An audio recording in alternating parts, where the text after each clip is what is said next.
Shortish story number 1.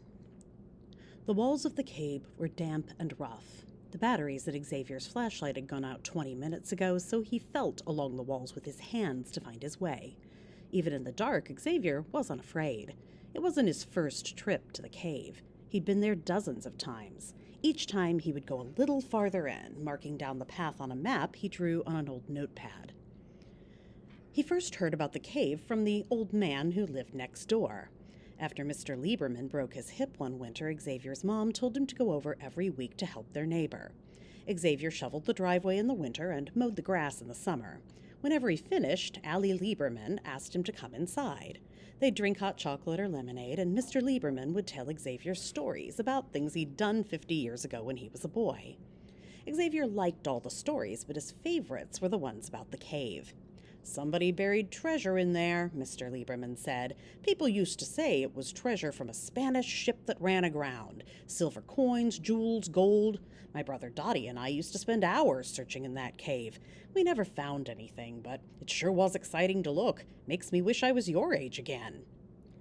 That's when Xavier started to go to the cave. Xavier didn't think there was really a treasure in the cave, but he was still having fun exploring. That changed when he found the coin. All right, so take a moment to answer a couple of questions. Number 1, do you think there really is a cave with treasure in it? Why or why not? Number 2, what do you think is special about the coin? The third time Xavier went to the cave, he found an underground stream. The beam of his flashlight caught something shiny in the water. When he pulled it out, it was a silver coin. It looked very old. When he got home, Xavier hurried inside to show the coin to his mom. Xavier's mom knew a little bit about old coins. When she saw it, her eyes got big and her mouth fell open in surprise. "Where'd you find that?" she asked Xavier. "That's a very old coin. It looks Spanish, probably made in around 1650. That was quite a find." When Xavier told Mr. Lieberman's face broke into a huge smile. "See," the old man said, "it's all true. You probably thought I was telling you a story. You keep on looking. Find it, then tell me about it. Nothing would make me happier than knowing you found the treasure." So let's answer a couple more questions. Number 3, describe the coin Xavier found. Number 4, why would it make Mr. Lieberman feel happy if Xavier found the treasure?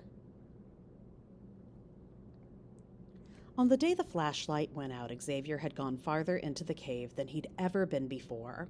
He knew he had to be getting close to the treasure. He'd found 2 more old coins. In his excitement, Xavier got careless. As he moved quickly down the cave's narrow passages, he didn't notice that the earth beneath his shoes was getting looser, or that the walls on either side of him were feeling crumbly. It wasn't until he heard the crashing sound and saw a massive pile of rocks fall down from the ceiling that Xavier realized he was in danger. The final rock that fell was taller than Xavier and twice as wide. It barely missed him when it wedged into the narrow passageway in front of him. Once Xavier's heart slowed down again, he felt sad and disappointed. This was as far into the cave as he would go. The boulder was too large to move, and the walls weren't stable enough for him to dig without causing another dangerous collapse. If there was treasure in the cave, it was going to stay in the cave. The flashlight batteries died out. Xavier sighed and turned around carefully so he could slowly make his way back to the entrance of the cave and back into the daylight. Okay, let's answer some more questions. Number 5, summarize the accident Xavier has in the cave. Number 6, what do you think will happen to the treasure now? When he got home, Xavier walked slowly to his front door. He couldn't believe he'd gotten so close to finding the treasure, only to have it buried forever. He looked over to Mr. Lieberman's house. He didn't want to tell his friend the disappointing truth. Xavier didn't notice the older man coming down Mr. Lieberman's front porch steps. "Young man," the older man said, "do you live next door? Is your name Xavier?" "Yes," Xavier said, "that's me. Do I know you?"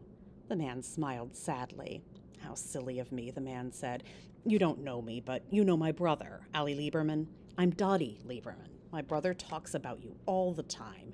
You probably don't know this, but Ollie took another bad fall last night, broke his hip again. They gave him some pills for the pain, but they don't think he's going to make it. We're just trying to make him as comfortable as we can. I'm so glad I saw you. I know Ollie would love to talk to you one more time. I hear you've been going to the old cave. It's all Ollie talks about. Do you have a minute to come in and tell him how the treasure hunt's been going? Xavier paused. He didn't want to tell Mr. Lieberman that the treasure was lost. How could he tell his dying friend it was all over?